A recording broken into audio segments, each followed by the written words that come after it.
Hello बच्चों, आज की इस कक्षा में आपका स्वागत है।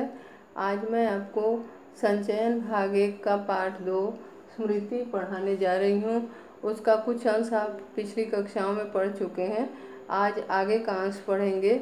सर्वप्रथम मैं आपको संक्षेप में पूर्व पठित अंश के बारे में बता दूं। लेखक के बड़े भाई उसको पत्र देते हैं मक्खनपुर डाकखाने में पोस्ट करने के लिए, तो वह लेके जाता है, लेकिन आदत के वशीभूत वह कुएं में झांकने जाता है और झांक के सोचता है ढेला फेंके। इतने में जो है टोपी के अंदर रखी हुई चिट्ठी उसकी नीचे गिर जाती है।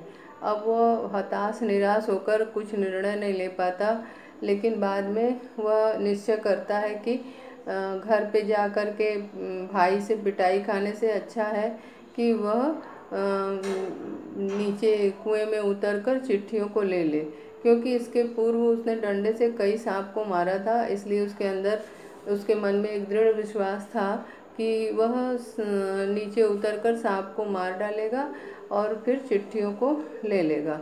तो इसी प्रयास में वह अपनी धोती, भाई की धोती और जो भी इस प्रकार 5 धोतियों को बांधता है और नीचे उतरता है उसी धोती के सहारे। डेंग पे वह उसका एक छोर बहुत कस के बांध के भाई को पकड़ा देता है, और जब वो नीचे उतर के जाता है तो कुछ ही फुट लगभग 1.5-2 फुट ही ऊपर रहा जब उसने देखा कि सांप जो है पूरी तैयारी से अपने दुश्मन पर वार करने के लिए तैयार है। अब हम आगे का अंश पढ़ते हैं। कह रहे हैं कि धोती डेंग से बंधी होने के कारण कुएं के बीचों बीच लटक रही थी और मुझे कुएं के धरातल की परिधि के बीचों बीच उतरना था। परिधि बोलते हैं जो गोलाई वाला हिस्सा होता है। परिधि यानी वृत्त की रेखा, वृत्त यानी गोलाकार। कुएं की जो गोलाई होती है उसकी जो रेखा होती है उसको परिधि कहते हैं। तो उनको बीचों बीच उतरना था, क्योंकि चिट्ठी सांप भी बीचों बीच था और पत्र भी बीचों बीच ही गिरा था। इसके माने थे सांप से 1.5-2 फुट गज नहीं की दूरी पर पैर रखना। अब सांप के बहुत नज़दीक पैर रखना था और इतनी दूरी पर सांप पैर रखते ही चोट करता, और 1.5-2 फुट की दूरी कोई विशेष दूरी नहीं होती है। तो अगर इतनी दूरी पे अगर पैर रखना था तो उनको सांप से चोट खाने का डर था, खतरा था एक तरह से। स्मरण रहे, कच्चे कुएं का व्यास बहुत कम होता है। व्यास मतलब होता है जो चारों तरफ की गोलाई होती है उसको व्यास कहते हैं। तो कह रहे हैं कच्चे कुएं का व्यास बहुत कम होता है। नीचे तो वह 1.5 गज से अधिक होता ही नहीं। एकदम तल में जाइए कुएं के धरातल में तो वो ज़्यादा उसकी चौड़ाई नहीं होती, मात्र 1.5 गज की चौड़ाई होती है। ऐसी दशा में कुएं में मैं सांप से अधिक 4 फुट की दूरी पर रह सकता था।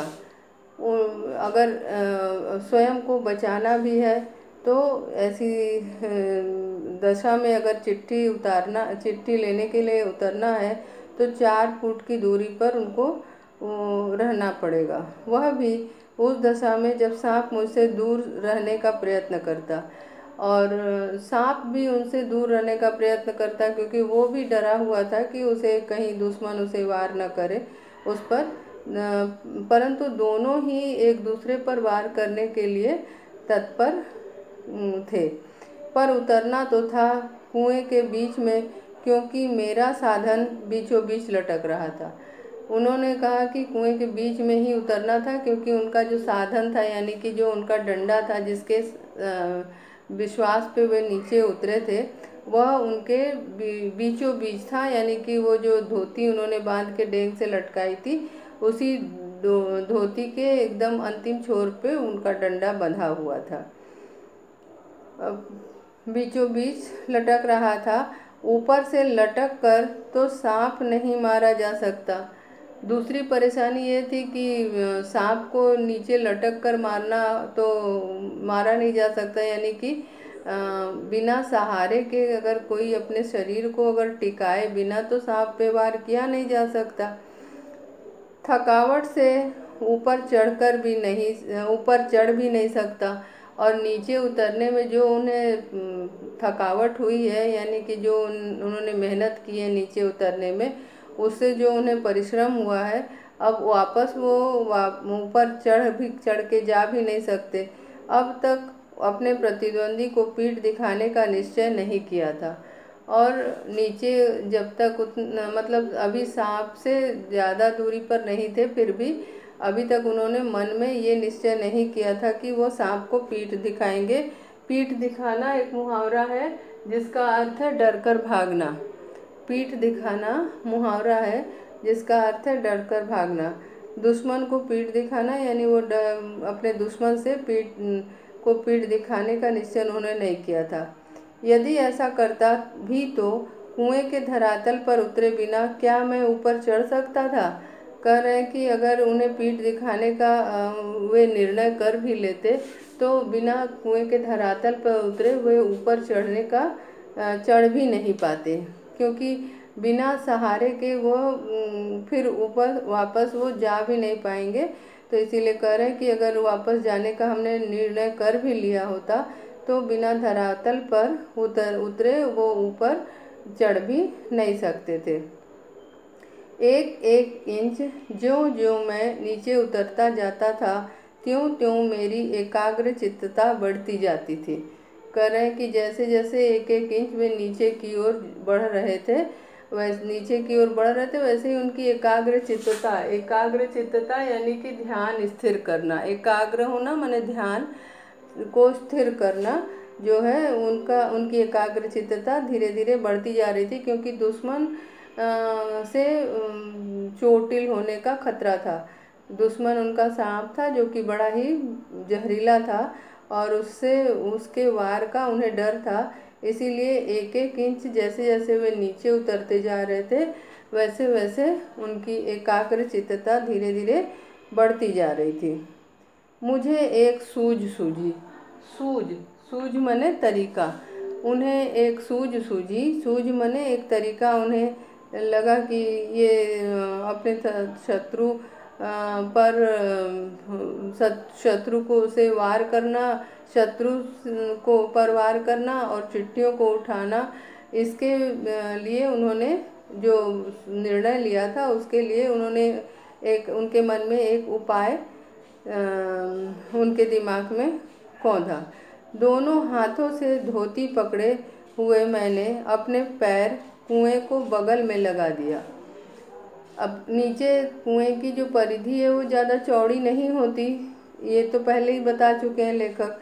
तो कह रहे हैं कि वे क्या करते हैं कि दोनों हाथों से धोती को पकड़ते हैं, जिस धोती के सहारे वे लटके हुए थे उस धोती को वे दोनों हाथों से पकड़ते हैं और दोनों पैरों को कुएं के बगल वाली दीवार पर वे लगा देते हैं।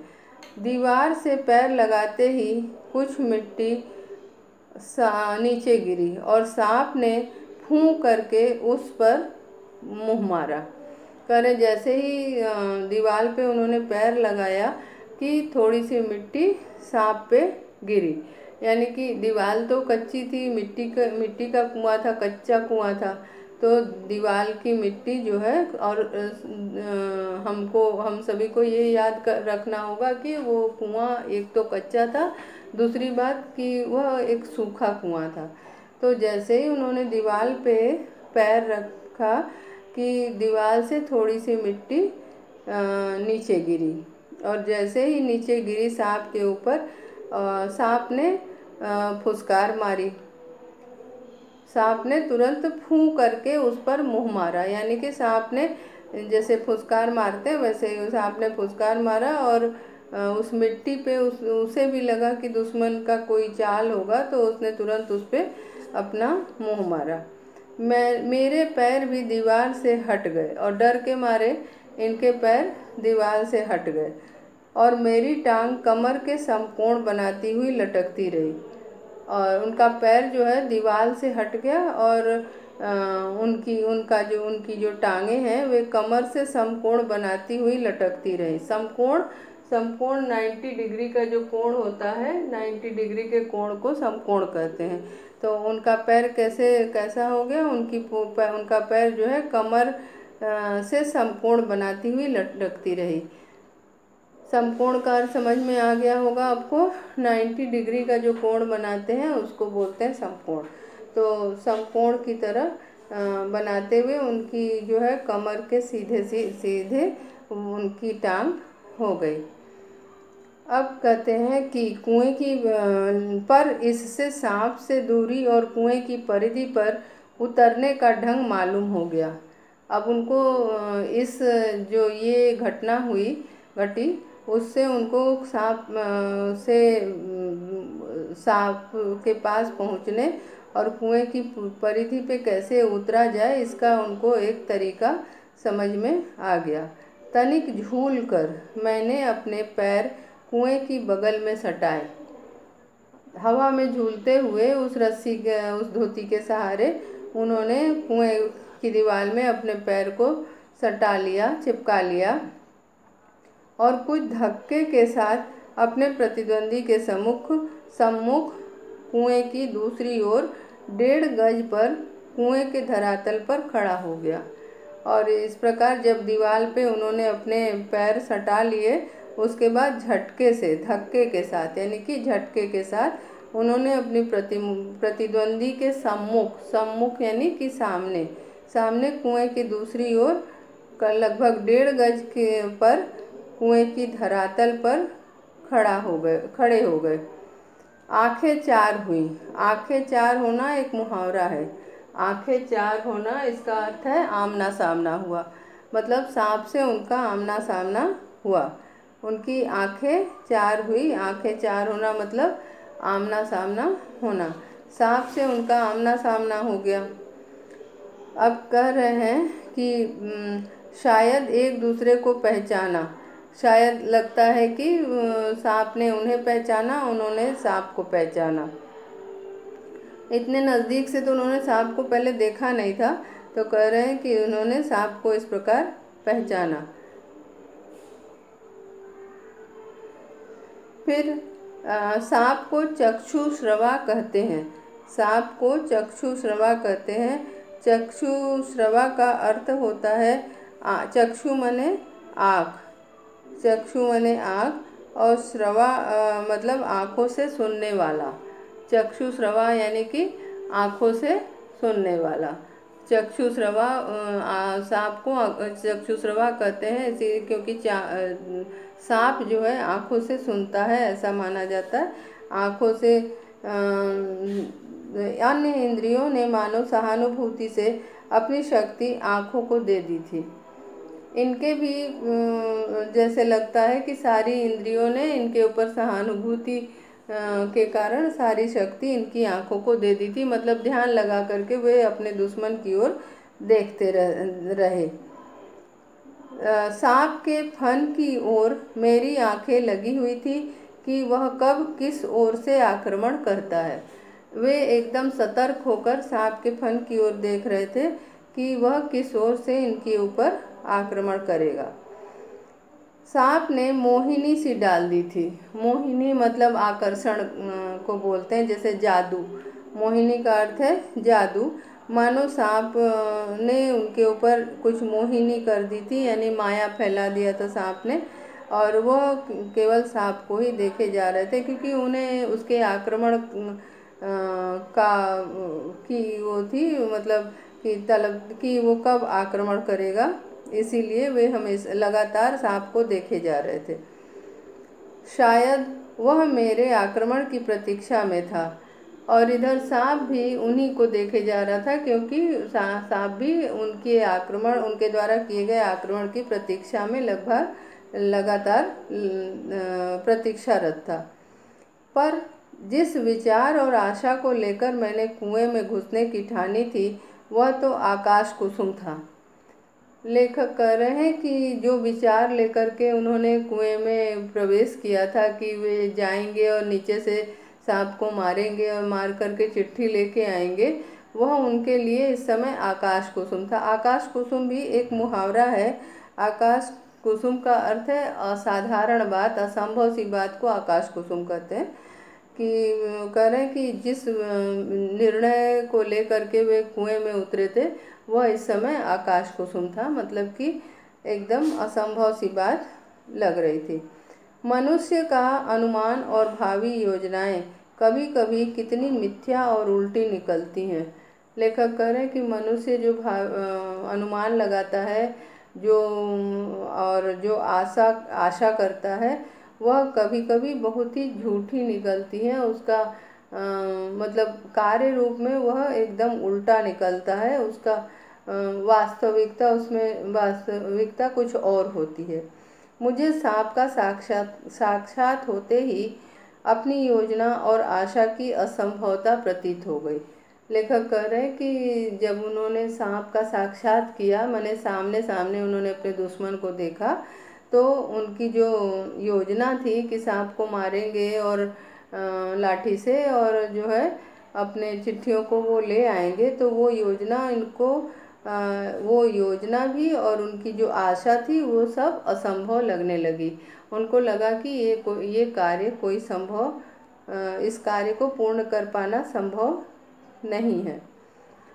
डंडा चलाने के लिए स्थान ही न था, क्योंकि नीचे उस कुएं की परिधि इतनी कम थी कि डंडे को घुमाने के लिए जगह नहीं थी, क्योंकि मारने के लिए डंडे को घुमाना पड़ेगा और डंडे को घुमाने के लिए उनको वहाँ पे स्थान ही नहीं था। लाठी या डंडा चलाने के लिए काफ़ी स्थान चाहिए। लाठी को घुमा के चलाना पड़ता है, तो बिना घुमाए वो चला नहीं पाएंगे। इसीलिए वहाँ पे पर्याप्त स्थान न होने के कारण उन्हें ये कार्य बड़ा ही एकदम असंभव जान पड़ा, जिसमें वे घुमाए जा रहे थे। मतलब कि जिस डंडे को वो घुमा के मारने की योजना बना रहे थे, उसको घुमाने की जगह ही वहाँ पे नहीं थी, क्योंकि वो कुएं की जो परिधि थी वो बहुत कम थी, उसकी चौड़ाई बहुत कम थी। सांप को डंडे से दबाया जा सकता था, पर ऐसा करना मानो तोप के मुहरे पर खड़ा होना था। कह रहे हैं कि एक और उनके दिमाग में बात आई कि अगर उसे मार नहीं सकते डंडे को घुमा के, तो कम से कम उसको हम दबा सकते हैं डंडे से। परंतु ये भी अत्यंत कठिन कार्य था। ये उतना ही कठिन था जैसे तोप के मुहरे पे खड़ा होना कठिन होता है कि किस समय तोप दागी जाए और उस तोप का शिकार हो जाए। तो इसी तरह से सांप के फन को दबाना भी बड़ा ही असंभव कार्य उन्हें लग रहा था। तो फिर उसके पास पड़ी हुई 2 चिट्ठियों को कैसे उठाता? अब उनके मन में ये प्रश्न उठता है कि जो उन्होंने योजना बनाई थी वो तो दोनों ही असंभव जैसे जान पड़ रहे हैं। अब वो सांप के मुंह के पास रखी हुई जो चिट्ठियां हैं, पड़ी हुई जो चिट्ठियां हैं, 2 चिट्ठियों को वो उठाएगा कैसे? यहाँ तक आके अगर वो चिट्ठी ना उठा पाया तो उसकी सारी मेहनत बेकार हो जाएगी। 2 चिट्ठियाँ उसके पास उससे सटी हुई पड़ी थी और एक मेरी ओर थी। कह रहे हैं कि जब वो नीचे उतरता है तो उसको वह देखता है कि 2 चिट्ठी बिल्कुल सांप से के पास पड़ी हुई हैं और एक उनकी तरफ पड़ी हुई थी। तो मैं तो चिट्ठियाँ लेने ही उतरा था। हम दोनों अपने पैतरों पर डटे थे। कह रहे हैं कि इनकी तो योजना थी कि वो नीचे उतरेंगे और चिट्ठी ले करके आएंगे। तो ये जो है अपनी चिट्ठी लेने के उसमें थे, फिराक में थे, और सांप जो है अपने दुश्मन पे वार करने के फिराक में था। तो दोनों ही अपने पैतरे पे डटे थे। मतलब कि अपनी जो योजना थी उसको कारगर रूप देने के लिए दोनों ही तैयार खड़े थे। दोनों ही अपने पैतरा यानी मुद्रा, माने सांप भी अपनी मुद्रा बनाए बैठा था कि वह अपने दुश्मन पर जैसे ही दुश्मन उनके सामने आएगा वो वार करेगा, मतलब उसे डस लेगा। और इधर लेखक भी इस फिराक में थे कि जैसे ही वो सांप को पाएंगे तो उसको वो मार डालेंगे और चिट्ठियों को ले लेंगे। अब कहते हैं कि उस आसन पर खड़े खड़े मुझे 4-5 मिनट हो गए। जो उस आसन पे खड़े खड़े जैसे कमर पे समकोण बनाए जो खड़े थे, तो उस मुद्रा में खड़े हुए उनको 4-5 मिनट हो गए। दोनों ओर से मोर्चे पड़े थे, दोनों ओर से मोर्चे पड़े थे, मतलब दोनों ही ओर से एकदम जैसे युद्ध की तैयारी होती है, आक्रमण की तैयारी होती है, उसी तरह से दोनों ओर से ही आक्रमण की तैयारी एकदम हुई थी। पर मेरा मोर्चा कमज़ोर था। लेखक कह रहे हैं कि इनके तरफ से जो आक्रमण होना था वह कमज़ोर जान पड़ रहा था, क्योंकि इनके लिए बड़ा ही असंभव था कि अपने डंडे के बदौलत वह सांप को मार सके या डंडे के बदौलत वह चिट्ठियों को उठा सके। कहीं सांप मुझ पर झपट पड़ता तो मैं यदि बहुत करता तो उसे पकड़कर कुचलकर मार देता, पर वह तो अचूक तरल विष मेरे शरीर में पहुंचा ही देता और अपने साथ साथ मुझे भी ले जाता। कह रहे लेखक कि अगर मैं बहुत करता, अगर सांप झपटता मेरे ऊपर तो मैं इतना कर सकता था कि मैं उसे पकड़ लेता और कुचलकर उसे मार डालता, परंतु वह तो उसको मार तो मैं देता, पर जो उसका विष था वह तो अचूक था, उसका कोई काट नहीं था, उसका विष जो है अचूक था, जिसकी कहते जो मतलब जिसका वार खाली न जाए, ऐसा अचूक उसके अंदर जो तरल विष है वो हमारे शरीर में पहुंचा देता और अपने तो मर ही जाता और उसके साथ साथ मुझे भी ले जाता, यानी कि उसके विष से मेरा शरीर जो है विषमय होता और मेरी भी मृत्यु हो जाती। यानी कि उनके सामने एकदम नग्न मौत खड़ी हुई थी। वह किसी भी तरह से उससे बचने का उपाय नहीं जान पा रहे थे, नहीं समझ पा रहे थे। अब तक सांप ने वार न किया था और जब तक वो नीचे उतरे थे उतने देर में सांप ने अभी तक उनके ऊपर कोई वार नहीं किया था। वार मतलब कि कोई अपनी तरफ से उसने आक्रमण नहीं किया था। वार यानी आक्रमण, वार का अर्थ है आक्रमण, कि सांप ने अपनी ओर से कोई आक्रमण अभी तक नहीं किया था। उसे डंडे से दबाने का ख्याल छोड़ दिया और जब सांप ने कोई आक्रमण नहीं किया तो इन्हें लगा कि जब सांप नहीं आक्रमण करता है तो ये उसको क्यों मारे, और इस तरह से उन्होंने अपने मन से जो डंडे से सांप को दबाने और मारने का जो ख्याल था उन्होंने अपने मन में सोच रखा था, उसको उन्होंने बिल्कुल छोड़ दिया, क्योंकि यदि वह उनके ऊपर आक्रमण नहीं करता है, जानलेवा वार नहीं करता है, तो इनको भी कोई हक नहीं बनता कि उस पर वह वार करे। ऐसा करना उचित भी था और उन्हें लगा कि ये करना उचित ही है, क्योंकि अगर वह हमारे ऊपर वार नहीं करता तो हमें भी उसके ऊपर वार नहीं करना चाहिए। अब प्रश्न था कि चिट्ठियाँ कैसे उठाई जाएं। अब अपने मन में जो है निर्णय है उन्होंने ले लिया कि अब सांप को वो मारेंगे नहीं, क्योंकि जब वो वार नहीं कर रहा है तो उसके ऊपर जब वो वार करता तब वो पलटवार करते, परंतु जब वो वार नहीं कर रहा है तो उसको मारना बेकार है। लेकिन अब उनके सामने सबसे बड़ा प्रश्न यह था कि चिट्ठियों को उठाया कैसे जाए। सांप को नहीं मारेंगे, पर सांप के पास ही चिट्ठी पड़ी है तो उसको उठाएंगे कैसे। बस एक सूरत थी, मतलब एक तरीका था, बस एक सूरत थी, यानी कि एक ही स्थिति थी जिसमें वह चिट्ठियों को उठा सकते थे। डंडे से सांप की ओर से चिट्ठियों को सरकाया जाए। अब उन्होंने ये सोचा कि एक ही उपाय है कि डंडे से किसी तरह से सांप की ओर से चिट्ठियों को हटा लिया जाए, सरका लिया जाए। मतलब सांप के एकदम बगल में चिट्ठी पड़ी थी, उसको अगर थोड़ा सा उससे दूरी पे खींच लिया जाए तो शायद उसको उठाया जा सकता है। इस तरह से उन्होंने अपने मन में सोचा। यदि सांप टूट पड़ा तो कोई चारा न था।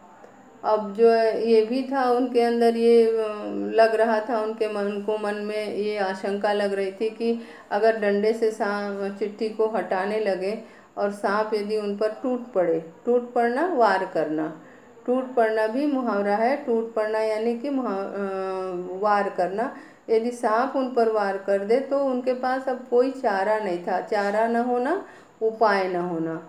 चारा न होना यानी कि उपाय न होना, उनके पास कोई चारा नहीं था। चारा न होना,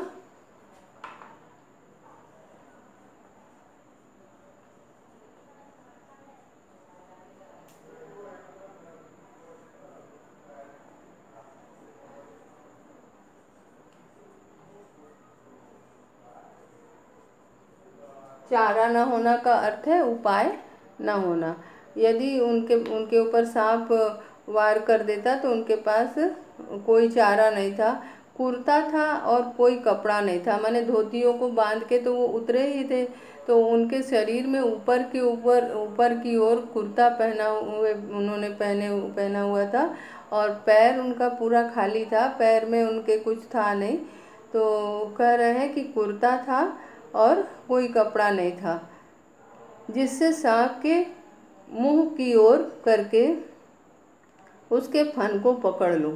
कह रहे हैं कि अगर कोई कपड़ा होता तो सांप के मुंह पे वो कपड़ा डाल करके उसके मुंह को पकड़ सकते थे, परंतु ऐसा कुछ उनके पास उपाय भी न था। मारना या बिल्कुल छेड़खानी न करना, ये दो मार्ग थे। उनके सामने दो रास्ते थे कि या तो सांप को वे मार डालें या उसके साथ कोई उसको छेड़छाड़ न करे। यही उनके पास दो रास्ते थे कि या तो वे सांप को मार डालें या तो सांप के साथ वे कोई छेड़छाड़ न करें। सो पहला मेरी शक्ति के बाहर था, बाध्य होकर दूसरे मार्ग का अवलंबन किया। अब ये कह रहे हैं कि पहला मेरी शक्ति के बाहर था, यानी कि सांप को मारना उनकी शक्ति के बाहर था, और यह सोचकर उन्होंने दूसरे मार्ग का अवलंबन किया।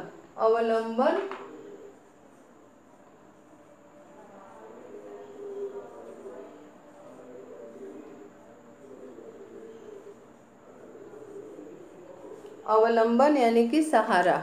उनके पास मारना तो उनके बस के बाहर की बात थी। अब तो उन्होंने दूसरे मार्ग का सहारा लिया, यानी कि उसके साथ छेड़छाड़ नहीं करेंगे, बस उनका काम है पत्र को किसी तरह से वहाँ से सरकाना, उसी को वो सरकाने का प्रयास करेंगे। ये उन्होंने अपने मन में निर्णय लिया कि वह किसी तरह से पत्र को वहाँ से सरकाएं और सरका करके सांप से दूरी करें और फिर दूर करें उस पत्र को, और इस प्रकार उस पत्र को वो उठाने का प्रयास करें। ये उन्होंने निर्णय लिया, क्योंकि सांप को मारना उनके बस की बात अब नहीं लग रही थी, और क्योंकि उनके पास कुछ सहारा नहीं था, डंडा बीच में बंधा हुआ था और कपड़ा नहीं था कि कपड़े से वो सांप के मुंह को दबा सकते थे, और इस प्रकार सांप से छेड़खानी करना उन्होंने उचित नहीं समझा। उन्होंने सोचा कि अब दूसरा ही उपाय है कि उसको मारे ना, बल्कि किसी तरह से डंडे के सहारे उस पत्र को दूसरी ओर खिसका दे। डंडे को लेकर ज्यों ही मैंने सांप की दाईं ओर पड़ी चिट्ठी की ओर उसे बढ़ाया कि सांप का फन पीछे से की ओर हुआ। कह रहे कि डंडे से जैसे ही उन्होंने चिट्ठी को खिसकाने की कोशिश की, दाईं ओर पड़ी चिट्ठी की ओर उसे बढ़ाया। डंडे को उन्होंने उठा करके सांप के दाईं ओर पड़ी चिट्ठी की ओर जैसे ही डंडे को बढ़ाया, वैसे ही सांप का फन पीछे की ओर हुआ।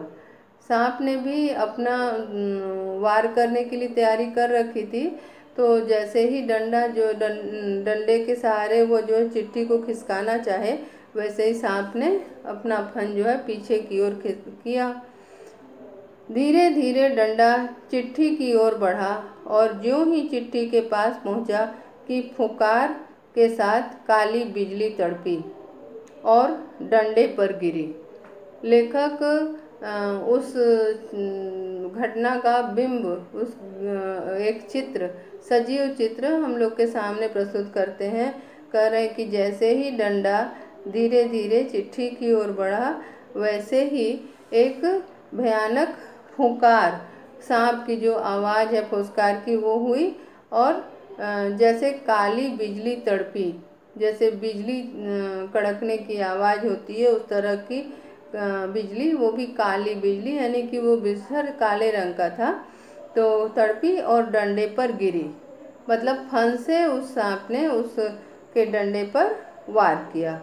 बिजली गिरना, बिजली गिरने की तरह जैसे सांप जब फुंकार मारता है जोर से, और जोर से फुंकार मार करके डंडे को अपना दुश्मन समझकर उस पर वार करता है, यानी डसने के लिए वो उस पर अपने फन से वो फन मारता है।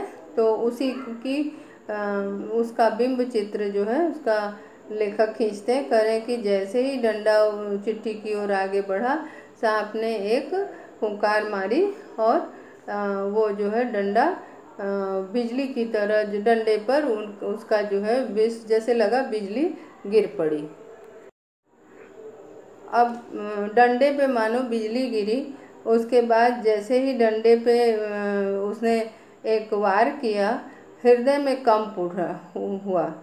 जैसे ही बिजली गिरने जैसा सांप ने बिजली गिरने जैसा वार किया, यानी डसने के का प्रयास किया उस डंडे को अपना दुश्मन समझकर, वैसे ही इनका हृदय कांप उठा, हृदय में कंप उठा। हृदय में कंप उठा यानी कि हृदय में उनके कपकपी उठी, उनका हृदय कांप उठा, डर के मारे उनका हृदय कांप उठा। और हाथों ने आज्ञा न मानी। और हाथों ने आज्ञा न मानी मतलब हाथों ने उनकी बात नहीं मानी, हाथों ने भी उनकी बात नहीं मानी और डंडा छूट पड़ा, मतलब कि उनके हाथ से डंडा जो है छूट गया। जैसे ही सांप एक फुफकार मारता है और भयानक बिजली की तरह वो डंडे पे अपना फन मारता है डसने के लिए अपना दुश्मन समझ के, वैसे ही ये डर जाते हैं। इनकी जो है हृदय में कपकपी उठती है और हाथ से उनका डंडा छूट जाता है। अब शेष आगे की कक्षा में पढ़ेंगे।